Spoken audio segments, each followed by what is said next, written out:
Dans les années 1850 à 1860, de nombreuses expéditions européennes et américaines ont lieu pour aller au Japon. L'une d'elles est celle du commodore Matthew Perry, un Américain, qui pénètre dans la baie de Tokyo dans le but d'ouvrir le Japon au commerce avec l'Occident. Certains Japonais, par contre, se montrent contre cette ouverture. En septembre 1864, une flotte composée de navires américains, britanniques, français et hollandais bombardèrent les Japonais non loin de la côte du détroit de Choshu. Les Japonais, alors contre le commerce avec les étrangers, abandonnèrent leur mouvement.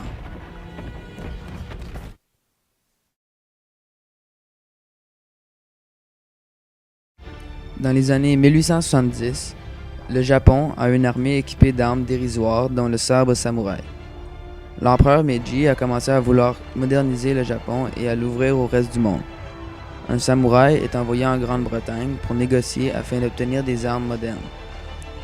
L'empereur Meiji a donc interdit le port du sabre en 1876 pour inciter l'utilisation des armes plus sophistiquées, dont les fusils et les canons. La tradition militaire japonaise devait être brisée. Les samouraïs ne sont plus à la hauteur des fusils ennemis. En 1895. Empereur, Serviteur. j'ai une nouvelle. Oh, Nous avons officiellement annexé Taïwan. c'est un bon début. Bonne nouvelle, mon serviteur. Merci, mon empereur. Je vous reviens avec votre prochaine étape. Qu'est-ce? Prochaine étape. Oui, mon empereur. J'aimerais bien annexer la Corée avec l'Empire japonais. D'accord, mon empereur. Ce sera fait. Merci. Ah,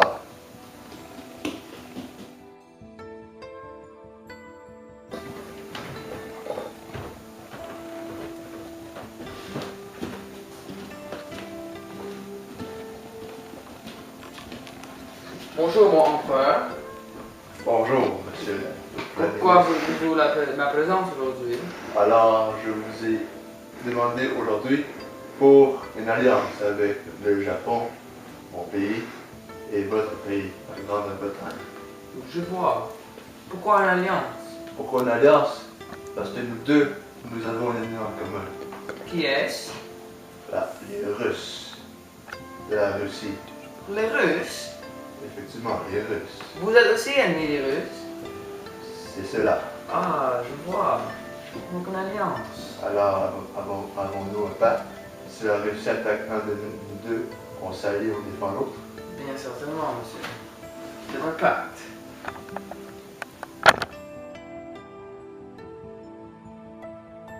En 1910.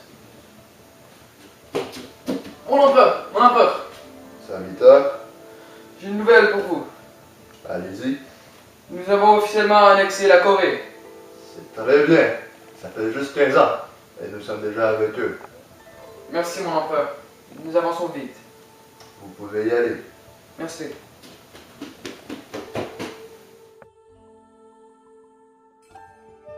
En 1912. Encore Meiji. Serviteur, Mais qu'est-ce que vous avez, empereur? la mort m'approche. Est-ce que vous l'avez dit à votre fils? Non, l'unité de mon fils, Non. qui me succédera. Il sera le 123e empereur du Japon. L'appellerez-vous pour moi? Oui, mon empereur. Je vais annoncer la nouvelle à Taisho. Ne mourrez pas entre-temps, hein? Taisho!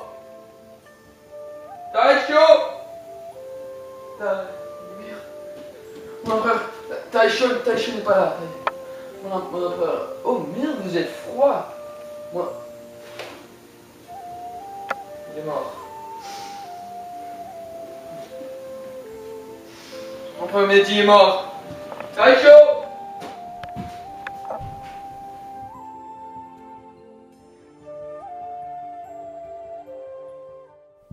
En 1923, un grand séisme d'une magnitude de 7,9 ravagea la plaine de Kanto, l'île principale du Japon. 4 villes ont été touchées, dont Yokohama, Kanagawa, Shizuoka et Tokyo. Le rapport officiel de cette catastrophe naturelle a été finalisé le 30 août 1926. soit 3 ans après l'incident. Plus de 580 000 bâtiments ont été détruits, 400 000 personnes sont mortes. La plupart des morts ont été causées par les quelques 88 feux qui se sont allumés et qui se sont rapidement propagés grâce au vent fort venant d'un typhon. Comme le tremblement de terre avait détruit les accès à l'eau, il a fallu 48 heures pour éteindre tous les feux. Les dommages ont été estimés à plus de 60 milliards de dollars américains en valeur actuelle. Le début de l'ère Showa est marqué par la mise au pouvoir de l'empereur Hirohito en 1946, qui régnera durant toute cette période. Le début de cette ère est marqué par une situation politique instable et par de nombreux coups d'État. La plus importante tentative survient en 1936 lors de l'incident du 26 janvier qui durera 3 jours pendant lesquels environ 1400 personnes seront tuées.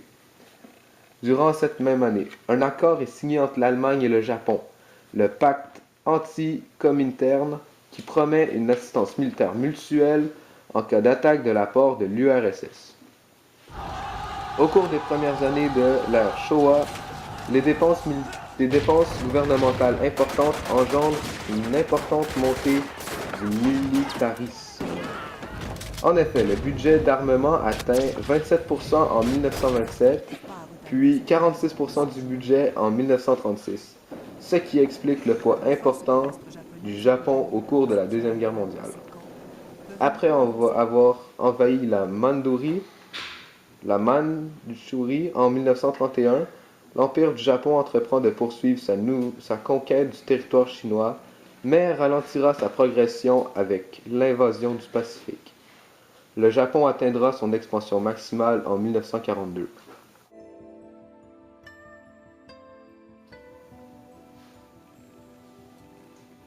Ah, Hitler! Ah, Mussolini! Moi et le Japon! Je suis l'empereur japonais et je voudrais vous joindre à vous. Puis-je? Et qu'avons-nous à gagner dans votre pacte?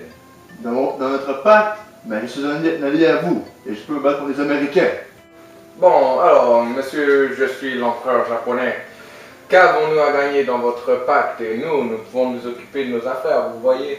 Qu'est-ce que vous pouvez nous offrir de plus? Oui, vous pouvez vous occuper de l'Europe et de l'Afrique du Nord. Moi, pendant ce temps, je vais m'occuper de l'océan Pacifique. Et ainsi, nous contrôlerons le monde.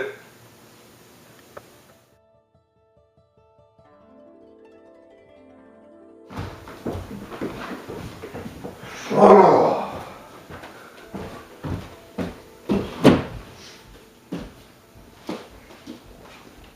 Bonjour, conseiller. Bon matin, empereur Hirohito. Il y a quelque chose qui m'intrigue ce matin. Racontez-moi cela, mon empereur. Je suis tanné de Pearl Harbor et des Américains. Je veux qu'on les attaque Pourquoi cela, mon empereur? parce que ils nous font peur avec la flotte américaine. Et je ne peux avoir peur. Mais Vous savez que c'est dangereux, hein, empereur? Je m'en contre fou. ne pensez-vous pas que vos paroles manquent de sagesse? D'agir aussi promptement? Nous pourrions y penser un petit peu. Évoluer une tactique. Pourquoi les attaquer? Nous devrions avoir peur de représailles de la part des Américains. Nous avons déjà peur. Ne comprends-tu pas? Effectivement, nous avons déjà peur. Regarde, eux ils sont dans le Pacifique. À nous attendre et à toujours nous regarder comme Big Brother. Pacifique, c'est notre terre. Exactement, mon conseiller. Merci, empereur. Vous avez probablement raison, mon empereur. Alors, avez-vous des objections ou êtes-vous pour? Non, je n'ai pas d'objection, mon empereur. Je suis pour, empereur. Alors, attaquons Pearl Harbor! Attaquons Pearl Harbor! Suite à la victoire du Japon face à la Chine ainsi que plusieurs colonies européennes et américaines, le Japon contrôle presque la totalité du territoire du Pacifique. Les premières offensives contre le Japon débutèrent en 1942 avec l'entrée en guerre des États-Unis contre l'Empire japonais.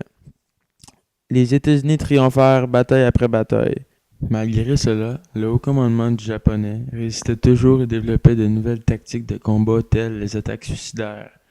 Les kamikazes étaient majoritairement des pilotes extrêmement bien entraînés qui avaient pour ultime mission d'écraser leur avion lourdement chargé d'explosifs sur le porte-avions et les destroyers américains. Bref, après 3 ans de combats incessants, les forces alliées envoient un ultimatum au Japon, lui demandant de se rendre.